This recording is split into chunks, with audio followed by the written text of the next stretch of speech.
There's a great irony about Judaism, which is that you raise a glass to l'chaim, and yet you're always thinking about what happens after. Not meaning after you drink, but rather after you die. Memory lives on.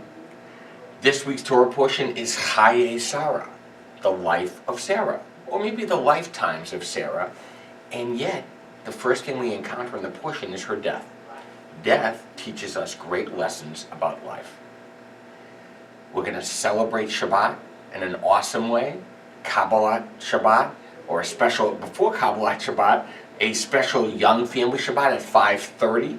Rabbi Miller has stuff planned you wouldn't believe. And then after that, 6:30 pre-neg, 7 o'clock, our Shabbat service, which will be a beautiful Shabbat service commemorating Kristallnacht. We have Audrey Unger-Reich here to share her story of her family's survival and really the awesome educational institute that they have created in Poland as a result. We'll then continue, but I want to just, before I continue, I want to show you what I'm holding, which is a yellow candle. So we'll have yellow candles on hand. If you are a Generations of Survivor family, please do join us Friday night so you can kindle a yellow candle before we light Shabbat candles so that we can honor the memory of all those who perished and the light that they still bring to our lives. Then, Shabbat morning, we're going to share an awesome Chayei Sarah study. We're going to actually ask that question.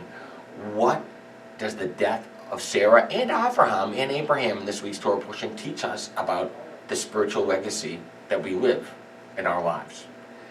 After that, we have Kerwin and Signa. They're a new vaudeville act. They're a wonderful bat and bar mitzvah. And we send mazel to both of the families for Benjamin and Caitlin. And so we're thrilled for them, and we're going to celebrate them upstairs. We're going to have a Shabbat minyan downstairs. And then on Sunday, we got stuff cooking as well. Certainly we have learning here, some good Torah and religious school, but it's a double mitzvah day. You could, thanks to our amazing social action committee, do a little tikkun, repair the world, help out with the Pleasantville cottages, or with the Coachman. Oh, the Coachman kids, awesome families that we help, and that we do lots of stuff with, socialize, and just really have fun. Why am I holding this candle right here? Because this is the square. We're at our, this is our 50th anniversary celebration, so it's 20 years ago that we created these squares. This is the square created by different families. There were 400 squares that we got back. We couldn't believe it. This is Arthur Wolf Square.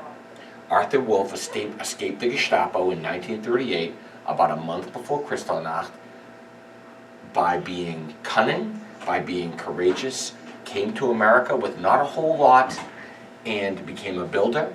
He built our house, the 21 Larchmont Avenue, which is the congregational home that we get to live in. And he also built an amazing life here. Arthur Wolf was the reason that we have this temple because he purchased this temple grounds along with 2 other people, and he was also the first person who purchased our congregational cemetery. Arthur Wolf was the chair of the building committee in 1950. In 1951, etc., and for a lot of years thereafter. I honor his memory as we honor all memories. One single survivor impacted a whole congregation. We are here, our sanctuary is air-conditioned because of Arthur Wolf. Understand the gift and the legacy that memory brings and the light that still remains. Join us.